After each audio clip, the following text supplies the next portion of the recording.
हम और सभी सांस ले रहे हैं, पर ये केवल ऑक्सीजन के कारण से संभव नहीं है, बल्कि 49 प्रकार की हवाएं इसमें सहयोग कर रही हैं। शास्त्रों में इसका वर्णन हजारों साल पहले से ही हो चुका है और अब साइंटिस्ट भी धीरे धीरे इस इनविजिबल फोर्स को समझ रहे हैं। यदि आपको लगता है कि ऑक्सीजन सिर्फ एक गैस है, तो ये आज का वीडियो आपके लिए है, जो आपका पॉइंट ऑफ व्यू पूरे तरीके से बदल देगा। अथर्ववेद का यह श्लोक, जिसका अर्थ आप स्क्रीन पर पढ़ सकते हैं, इस श्लोक के अकॉर्डिंग हमारे सांस के द्वारा अंदर जाने वाली वायु ही प्राण है, जिसे साइंस आज ऑक्सीजन कहता है। यही ऑक्सीजन यानी प्राण पर ही सभी का जीवन आश्रित है। जल भी बिना ऑक्सीजन यानी प्राण के नहीं बन सकता। यहाँ ऑक्सीजन सर्ग है और पानी विसर्ग। ऑक्सीजन में हाइड्रोजन जुड़ जाने से पानी बनता है, जो विसर्ग है। सर्ग विसर्ग को आप इस तरह से समझ सकते हैं, जैसे ऑक्सीजन तो यहाँ ओरिजिन है और पानी इसी ऑक्सीजन का एक्सपेंशन। जैसे हमारे सभी वेद शास्त्र धर्म ग्रंथ ओरिजिन हैं और मॉडर्न साइंस एक्सपेंशन, पर अभी भी कई साल लगेंगे साइंस को हमारे धर्म ग्रंथों के मीडियम लेवल तक पहुंचने में। श्री रामचरितमानस के सुंदरकांड में दोहा नंबर 25 इसमें बताया गया है कि जब श्री हनुमान जी लंका को जला रहे थे, तभी वहां 49 मरुत चलने लगे। मरुत का मतलब है वायु, यानी 49 प्रकार की वायु चलने लगी श्री हनुमान जी की सहायता के लिए। श्री हनुमान जी का एक नाम मारुति भी है। मारुति मतलब 49 मारुतों के स्वामी। हजारों साल पहले ही हमारे शास्त्रों में 49 प्रकार की हवाओं के नाम और उनके कामों की पूरी व्याख्या कर दी गई थी। आज मॉडर्न साइंस के पास इन हवाओं के लिए नाम तो नहीं है, पर शास्त्रों में पहले से लिखे इन हवाओं के काम के बेसिस पर कुछ मॉडर्न टर्म्स जरूर हैं, जैसे nerve pulses, air currents, bio energetics, neurotransmitter flows etcetera. आप इन सभी टर्म्स के बारे में ऑनलाइन रिसर्च कर सकते हैं। अथर्ववेद का यह श्लोक उन 8 चक्रों के बारे में बताता है, जिनके चक्रों में आज हम भारतीयों से लेकर फॉरेनर्स तक, आम लोगों से लेकर साइंटिस्ट तक पीछे पड़े हुए हैं। सूक्ष्म शरीर के 8 चक्र और जगत की 8 दिशाओं में प्राण सभी जगह सक्रिय है। ये वो गहरा ज्ञान है हमारे शास्त्रों का, जिसे आज का मॉडर्न साइंस जानता और पहचानता तो है, पर ना मानने का ढोंग करता है। शायद तभी योग का योगा हो गया और पड़े हैं 8 चक्रों के चक्रों में। अथर्ववेद का यह श्लोक हमें बताता है कि हमारे सोने पर ये प्राण हमारे शरीर में digestion, inhale exhale, blood circulation को चला कर रखता है। अथर्ववेद हजारों साल पहले का ग्रंथ है, जब कोई भी मशीन्स नहीं थी जिससे शरीर के अंदर देखा जा सके। ये तो मात्र बहुत छोटी सी चीज है जो आपको बताई जा रही है। हमारे धर्म ग्रंथों में ऐसा ऐसा ज्ञान है कि जिन्हें थोड़ा बहुत समझने में ही मॉडर्न साइंस को हजारों साल लग जाएंगे। आइए समझते हैं कि किस प्रकार ये हवाएं हमारे शरीर में और हमारे इस ब्रह्मांड में काम करती हैं, साइंस और शास्त्र दोनों के पॉइंट ऑफ व्यू से। सबसे पहले समझते हैं कि ब्रह्मांडीय हवा और शारीरिक हवा क्या है। शरीर के सर्वाइवल और एक्टिविटीज के लिए जो हवा रिस्पॉन्सिबल है, वही शारीरिक हवा है, और इसी तरह ब्रह्मांड की एक्टिविटी और सर्वाइवल के लिए जो हवाएं रिस्पॉन्सिबल हैं, वही ब्रह्मांडीय हवा है। योग शास्त्र ने शारीरिक हवाओं को कुल 5 भागों में विभाजित किया है। वह 5 भाग हैं प्राण वायु, अपान वायु, समान वायु, उदान वायु व व्यान वायु। इन्हीं 5 वायु को शास्त्रों में पंच प्राण कहा गया है। यही पंच प्राण 49 प्रकार की और हवाओं में विभाजित हैं।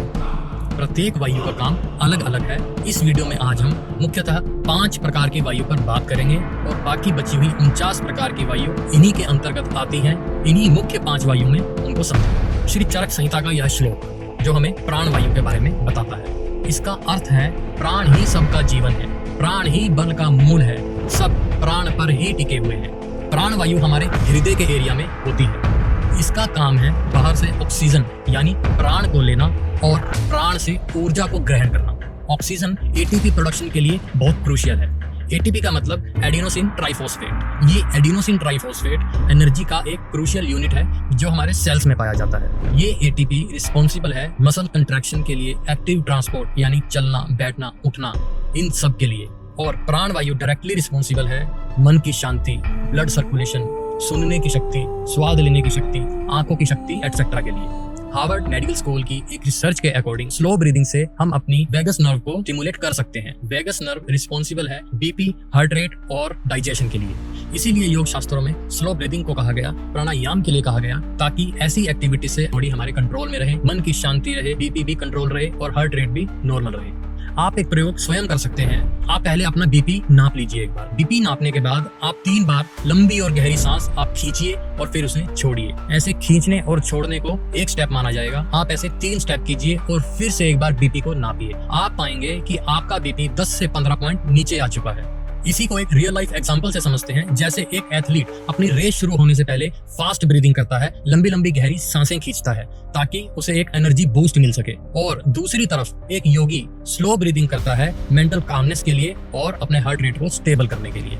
पर यहाँ पर एक चीज कॉमन है कि दोनों ने ही प्राण वायु से ही बॉडी में होने वाली एक्टिविटीज को चेंज किया। सुश्रुत संहिता में लिखा यह श्लोक हमें अपान वायु के बारे में बताता है, जिसका अर्थ है कि अपान वायु हमारी बॉडी की निचले अंगों में स्थित होती है, जो मल मूत्र और प्रसव का काम संभालता है। ये रिस्पॉन्सिबल है हमारे बॉडी वेस्ट को बाहर निकालने के लिए, रिप्रोडक्टिव सिस्टम के लिए, मंथली साइकिल्स के लिए, हमारे जांघों की ताकत के लिए, पैरों की स्टेबिलिटी के लिए। अपान वायु का असर लेडीज में प्रेगनेंसी पर भी पड़ता है। जैसे कॉन्स्टिपेशन होने पर केवल हमारा पेट ही खराब नहीं होता, बल्कि ये पूरे बॉडी को अफेक्ट करता है, क्योंकि हमारी अपान वायु उस समय विकृत होती है। योग और जर्नल ऑफ गैस्ट्रोएंट्रोलॉजी के अकॉर्डिंग डीप स्क्वाटिंग हेल्प करता है कि हमारी अपान वायु कंट्रोल में रहे और हमारी बॉडी को नॉर्मल रखे। यह श्लोक हमें समान वायु के बारे में दर्शाता है, जिसका अर्थ है समान अग्नि के साथ मिलकर अन्न को पचाता है और अन्न से निकले रस को पूरे शरीर में वितरण करता है। समान वायु डायरेक्टली रिस्पॉन्सिबल है डाइजेशन के लिए, न्यूट्रिएंट्स को बॉडी के अलग अलग हिस्से में पहुंचाने के लिए, मसल बिल्डिंग के लिए और हड्डियों की ताकत के लिए। आपने नोटिस किया होगा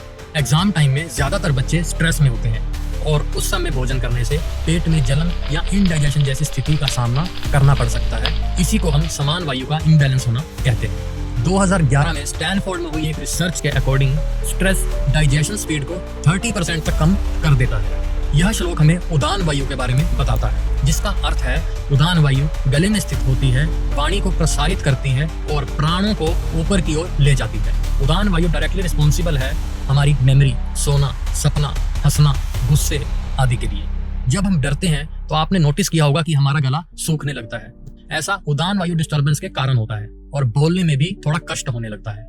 यह श्लोक हमें व्यान वायु के बारे में बताता है, जिसका अर्थ है व्यान वायु हमारे पूरे शरीर में प्राणों का प्रवाह करता है, जैसे नाड़ियों में रक्त का प्रवाह होता है। ये डायरेक्टली रिस्पॉन्सिबल है हमारे कार्डियोवास्कुलर मूवमेंट्स, किसी के द्वारा हमें छूने पर हमें फील होना, हमारे पैरों की मूवमेंट्स, हमारे हाथों की मूवमेंट्स, इन सब एक्टिविटीज के लिए। आपने नोटिस किया होगा कि कभी कभी हमारा हाथ या पैर या बॉडी का कोई हिस्सा सो जाता है। आम भाषा में इसे सोना ही कहा जाता है और उसमें सुई जैसा कुछ फील होने लगता है। इसी को कहते हैं कि व्यान वायु ब्लॉक है। ये थी 5 प्रकार की शारीरिक वायु। अब जानते हैं ब्रह्मांडीय वायु के बारे में। उपनिषद कहते हैं यथा पिंडे तथा ब्रह्मांडे, जैसा सूक्ष्म शरीर वैसा ही ब्रह्मांड। इसे और भी आसान भाषा में समझने की कोशिश करें तो जैसा हमारे शरीर में है वैसा ही विशाल रूप में सेम तत्व इस ब्रह्मांड में है। यह वायु आकाश और ब्रह्मांड में घूमने वाली वायु ऊर्जा है। यह सिर्फ ब्रह्मांड में बहने वाली नॉर्मल हवा नहीं, कॉस्मिक एनर्जी भी है, जिसे आज के scientist solar wind, cosmic rays, electromagnetic field और डार्क एनर्जी के रूप में जानते हैं। यह वायु सूर्य, अंतरिक्ष, सभी प्लैनेट्स, ग्रह, नक्षत्रों को सबको आपस में जोड़ती है। जैसा कि इससे पहले हमने 5 प्रकार की शारीरिक वायु को समझा, वही 5 प्रकार की वायु विशाल रूप में इस ब्रह्मांड में स्थित हैं। अब समझते हैं कि प्राण वायु हमारे शरीर से अलग इस ब्रह्मांड में कैसे स्थित है। सूर्य और सभी नक्षत्रों की किरणों में इस प्राण वायु की ऊर्जा का प्रवाह होता है। Example photosynthesis. पौधे सूर्य की किरणों से ऊर्जा लेकर सभी को जीवन देते हैं। यह प्राण वायु का वैश्विक स्वरूप है। रिसर्चेस बताती हैं कि बिना सोलर एनर्जी के लाइफ इम्पॉसिबल है। यह वही कॉस्मिक ऊर्जा है।